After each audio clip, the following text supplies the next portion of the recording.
Hello everyone, today I'm going to ranking the songs on the standard version of Mariah Carey's Me, I Am Mariah album. If you'd like to skip right to the ranking, I'm going to have a timestamp on the screen right here to where you guys can skip to. The video will be timestamped. If you want to skip around, just check down below in my description box for that. Now into a couple quick disclaimers. Number one, this is just my personal opinion and interpretation of the songs. I'd love to hear yours down below. Just keep it respectful, please. I'm going to be reading on my phone as I always do. Sorry for any background noise or dust particles that may occur throughout this video. Everything I referenced to make this video mention will be linked down below in the description if you're curious. If I have any else that I forget to check down below, I might have a pinned comment. Lastly, I know that there's a fair amount of samples used all throughout this album, and now let's get into it. At number 15, I have Me, I Am Mariah, the Elusive Swan Tooth.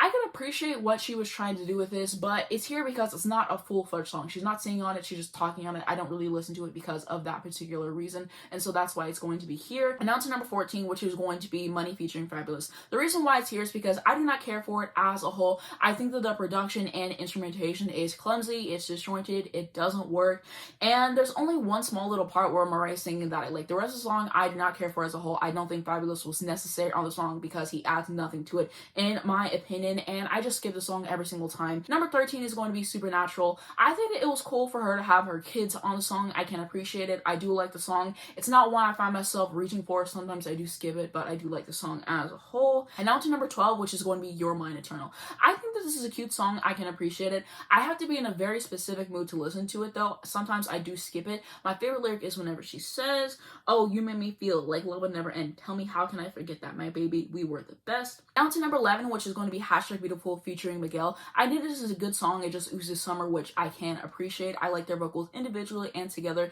They are a decent pairing. I think that the song is just smooth overall, like I say, in terms of vocals, the production, and the lyrics. It's not one that I actively seek out. Sometimes I do skip it, but I can appreciate it. It's not bad. I just prefer the songs above it more. And now to number 10, which is going to be Camouflage. The lyrics here are heartbreaking, especially whenever she says, "I remember so many nights in the bed alone, wondering could I muster the strength to exist in the bitter cold. But you showed up once in a while, I guess that's alright.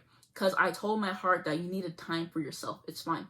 Also, whenever she says, "I camouflage my tears and you wear your disguise, and round I go to know if you still love me." She is just really going through it and being so vulnerable, which I can always appreciate. Lovely vocals and production and lyrics as well. And now to number 9, which is going to be Thirsty. So in the video I did where I ranked all of her albums, which will be in the cards and below if you're interested, I said that I didn't really care for the song very much, but I've really come around to it. I actually quite enjoy it now. I love the atmosphere of the song, the extra vocals that she adds on, and just an enjoyable listen overall. And now to number 8, which is going to be Faded. I've always liked this song, but I found it growing on me more over time, I will say. The production by Mike Will Made It is great, a very slick production overall, just a well-constructed track, which I can always appreciate. I love the vocals, the whistles, they're very clear, they're very resonant. And she was being honest on the song, saying, "You're always somewhere, but you're not there for me." And then when asked by a fan on why this wasn't a single, she said they wouldn't let me, which is just referring to her label wouldn't let her release it, which I thought was interesting. And I found something on Twitter, which is hilarious, which I'm going to put on the screen right next to me and just read it to you guys.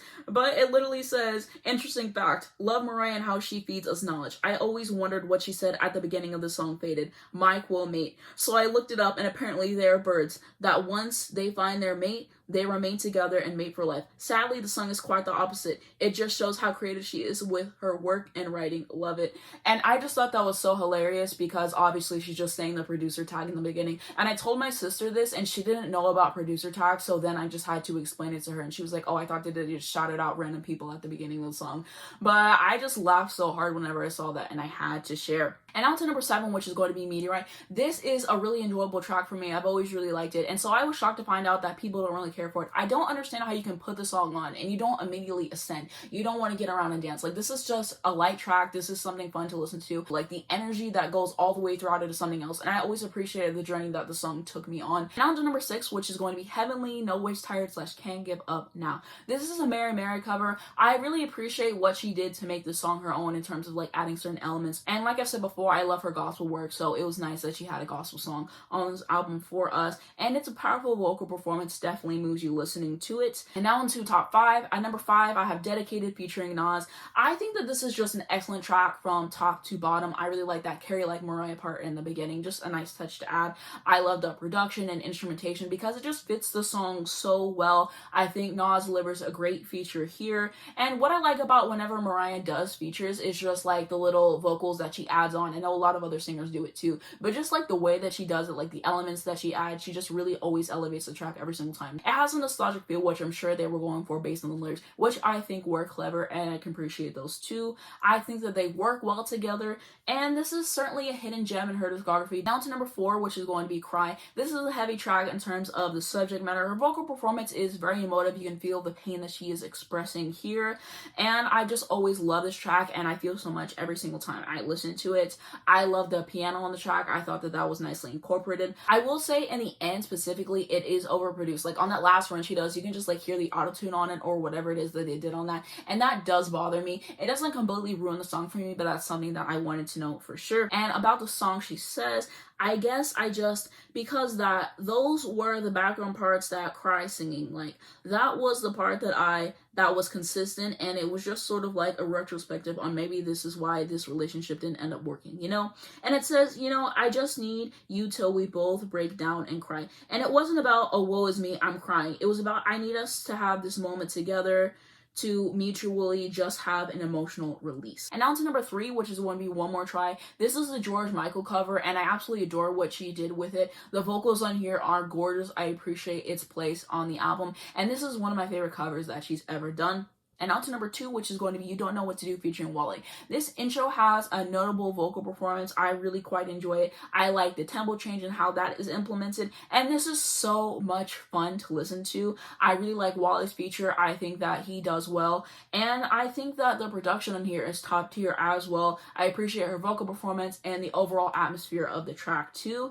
And one that has always stood out to me, a banger for sure. My favorite lyric is whenever she says, I miss you almost half as much as you miss me. You used to act so tough for your insecurity. Now that I found myself, you're aching to be mine. Can't even help myself from playing the fool each night. And now to my number 1 pick, which is going to be Make It Look Good. This song is exquisite. It is outstanding. It is polished. I love it so much. I can appreciate the harmonica that Stevie Wonder contributes to the track.